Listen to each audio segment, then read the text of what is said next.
Yeah, I mean, there were two aspects of this market. I mean, it must have been over 10 years ago. I was speaking at a mining conference in New York, and there were quite a lot of silver exploration companies and mines exhibiting at that conference. And at the time, people were running around saying that, JP Morgan are in the market and they bash the silver price you're getting all this sort of conspiracy theory stuff.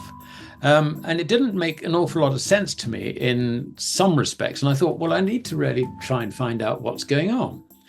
And so the answer I got from virtually every silver exhibitor at that conference, was that the way they handle their product, it comes out as Dory on site. The man from Trafigura, or is it Glencore, comes along and he certifies it. And that certification allows the bank, surprise, surprise, most probably JP Morgan, to advance the money to pay the wages of the miners and all the other costs. And the Dory is then shipped off for refining. Where, I asked? Oh, well, they didn't know. Well, the answer basically is, because it's a pretty filthy business refining silver, it went to China. And then you got the other side of the deal. Once it goes to China, then either JP Morgan get paid, or acting on behalf of the Chinese government, they then sell it in the market. The point is that the relationship between China and JP Morgan allows China to suppress the silver price. That was what was going on. So when Blythe Masters went on television to deny that JP Morgan had a position as principal in the market, she was absolutely right. Yeah, they were acting on behalf of China. It wasn't their own book. But it amounts to the same thing, if you like. So China has been controlling the price. And I think that explains why. We've had a situation where the gold-silver ratio peaked up at something like 120. It's currently looking sort of, 83, 84, something like that. That is why it is at that level, which is crazy. But then I'm sure you will have noticed that in the last 10 days or so, an enormous amount of silver has been stood for delivery on COMEX. And when I originally looked at this, a source in the industry told me, well, the answer to this basically is that the Indian government are subsidizing photovoltaic cell production. This is obviously the new big thing. And, I can see from the Indian government's point of view, it, if you like, gives them some sort of argument against, the critics who are saying, but hold on, you're opening coal-fired power stations, the sort of thing. This is essentially political. But the point is that Reliance Industries, one of the big conglomerates there, is involved in this business. And it was opening this very month, the first phase of its new production facility, which is to produce, I think it was over 5,000 of these, 5 million, or whatever the number is, huge numbers of these photovoltaic cells. And they're expanding the factory to go up to around about, 20 billion, 20 million, whatever. I can't remember how many zeros we're talking about. But you can see that there's a lot of silver demanded. And when you look at the amount of silver that's been delivered on COMEX this year alone, it amounts at 1,201 tons. This is an enormous amount. This is not a market where deliveries were really meant to take place. I mean, the idea at the end of the contract is it sort of ties the contract value into the physical price. But, this is not an invitation to deliver.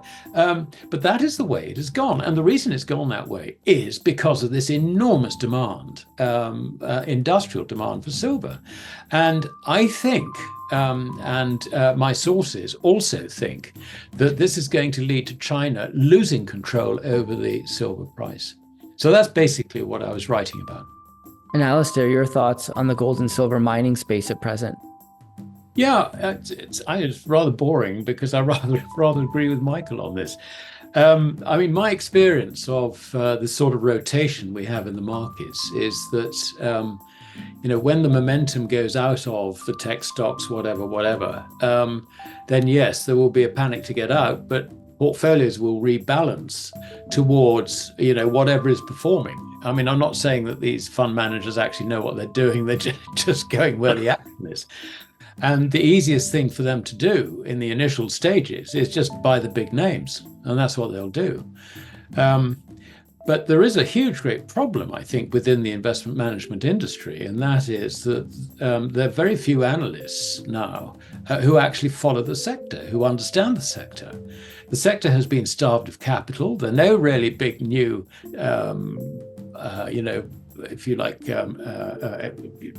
discoveries, no new big mines coming on stream or something like that.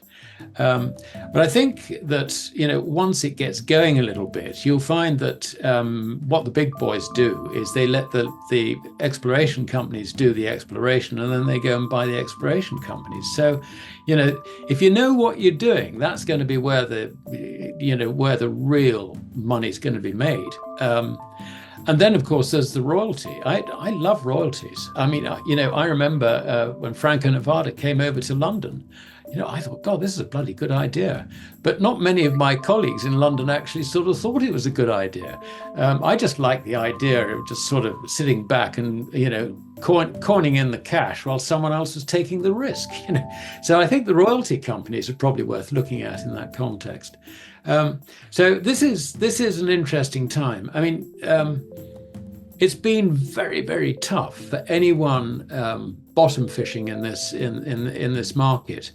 But in general terms, the people I know who have really made good money anywhere in the stock market are the people who have gone for value and been patient. And I think that's probably going to come out now, particularly when you get the switch, if you like, and the weight of money starts coming out of the bubble stuff and then starts looking for, what's performing. How am I going to protect myself in this market? I mean, that's going to be the premium. When you get,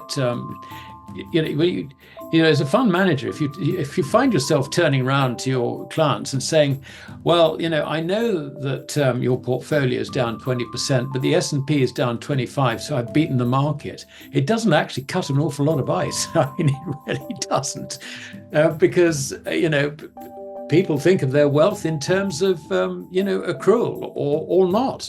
They couldn't give a damn about, relative performance and all the rest of it. So there's going to be big pressure, I think, to go into the mines once this story switches.